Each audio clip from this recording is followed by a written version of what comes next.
نحمده ونصلي على رسوله الكريم أما بعد فأعوذ بالله من الشيطان الرجيم بسم الله الرحمن الرحيم لقد كان لكم في رسول الله أسوة حسنة صدق الله العظيم. ہر ابتدا سے پہلے ہر انتہا کے بعد ذات نبی بلند ہے، ذات خدا کے بعد دنیا میں احترام کے قابل ہیں جتنے بھی لوگ، میں سب کو مانتا ہوں مگر مصطفیٰ کے بعد.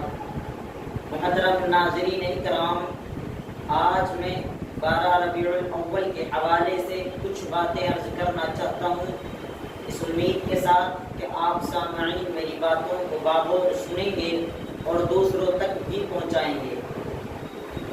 کہ اللہ رب العالمین نے قرآن کریم کے اندر ارشاد فرمایا لقد کان لکم فی رسول اللہ اسوۃ حسنہ، کہ اللہ کے نبی علیہ السلام کی زندگی تمہارے لیے بہترین نمونہ ہے.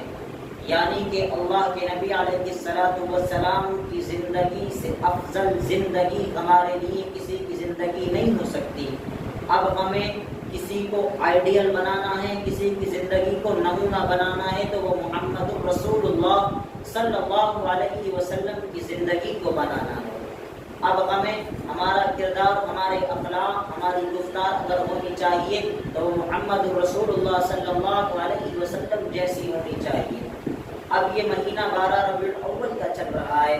اب اس مہینے میں ایک تاریخ آتی ہے 12 ربیع الاول، جو کہ لوگ اللہ کے نبی علیہ السلام کی پیدائش کے موقع پر جلوس نکالتے ہیں. گلی گلی، محلے محلے، بستی بستی، قریہ قریہ یہ جلوس نکالتے ہیں. حالانکہ یہ سب بدعت ہے.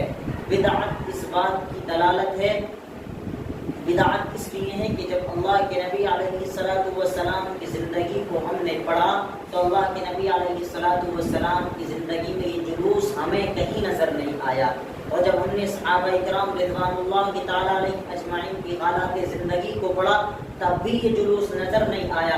حضرت ابو بکر صدیق رضی اللہ تعالیٰ عنہ کے دور خلافت کو پڑھا تب بھی ہمیں یہ جلوس نظر نہیں آیا. حضرت عثمان غنی رضی اللہ تعالیٰ عنہ کے دور خلافت کو پڑھا تب بھی ہمیں یہ جلوس نظر نہیں آیا. حضرت عمر رضی اللہ تعالیٰ عنہ کے دور خلافت کو پڑھا تب بھی یہ جلوس نظر نہیں آیا. حضرت علی رضی اللہ تعالیٰ عنہ کے دور خلافت کو پڑھتے ہیں تب بھی یہ جلوس نظر نہیں آیا. حضرت امیر معاویہ رضی اللہ تعالیٰ عنہ کے دور خلافت کو پڑھا تب بھی نظر نہیں آیا. حضرت امام اعظم رحمۃ اللہ علیہ کے حالات زندگی کو پڑھا تب بھی جلوس نظر نہیں آیا. حضرت شافعی رحمۃ اللہ علیہ کے دور خلافت کو پڑھا تب بھی جلوس نظر نہیں آیا. امام مالک رحمۃ اللہ علیہ کے دور خلافت کو پڑھا تب بھی یہ جلوس نظر نہیں آیا. امام احمد بن حنبل رحمۃ اللہ علیہ کے دور خلافت کو پڑھا تب بھی یہ جلوس نظر نہیں آیا.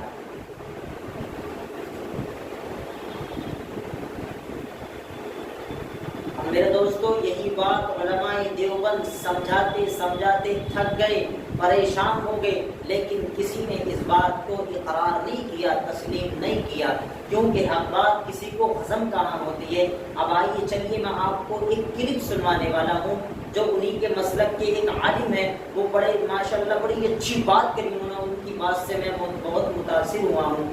انہوں نے حق بات کی، لیکن اب در اس بات کا ہے کہیں عوام یہ نہ کہہ دے کہ ان کا تعلق علماء دیوبند سے ہو چکا ہے، ان کا تعلق دیوبند سے جڑ چکا ہے. پہلے آپ اس کلپ کو سن لیجیے. جلوس بڑی شان سے نکالتے ہیں، سرکار کی آمد مرحبا، ہر غائب. سرکار کی آمد مرحبا، اثر غائب. سرکار کی آمد مرحبا، مغرب غائب. فرض کہا تھا رسول نے اور جسے کبھی نہیں چھوڑا تھا رسول نے اسے چھوڑ گئے.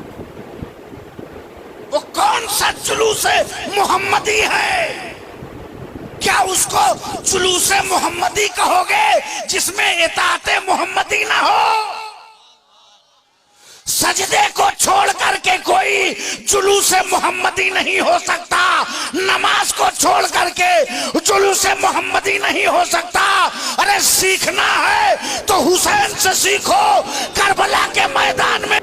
جیسے کہ آپ نے یہ کلپ سنی، آپ کو بھی یہ بات اچھی لگی ہوگی کیونکہ سنت محمد رسول اللہ صلی اللہ علیہ وسلم نہیں ہے جلوس کو نکالنا. یہ جلوس نکالنا کہیں سے بھی ثابت نہیں ہے، اور یہ جلوس سراسر بدعت ہے، اس کی شرعی حیثیت کوئی نہیں ہے.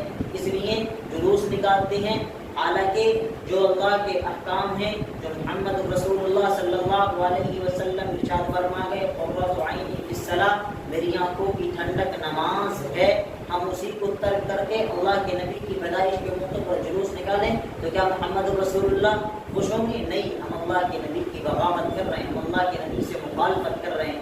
ہمیں ڈرنا چاہیے. اللہ کے نبی علیہ الصلوۃ والسلام کو میدان محشر میں منہ ہی دکھانا ہے.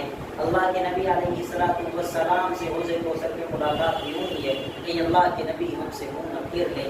اس لیے اللہ کے واسطے یہ سارے کام بند کر دو، کیونکہ ہر وہ کام جو اللہ کے احکام کو توڑ کر کیا جائے اس میں اللہ کی رضا شامل حال نہیں ہو سکتی. ویڈیو اچھی لگے تو لائک کریں، شیئر کریں اور چینل کو سبسکرائب کرنا نہ بھولیں. وآخر دعوانا الحمدللہ رب العالمین.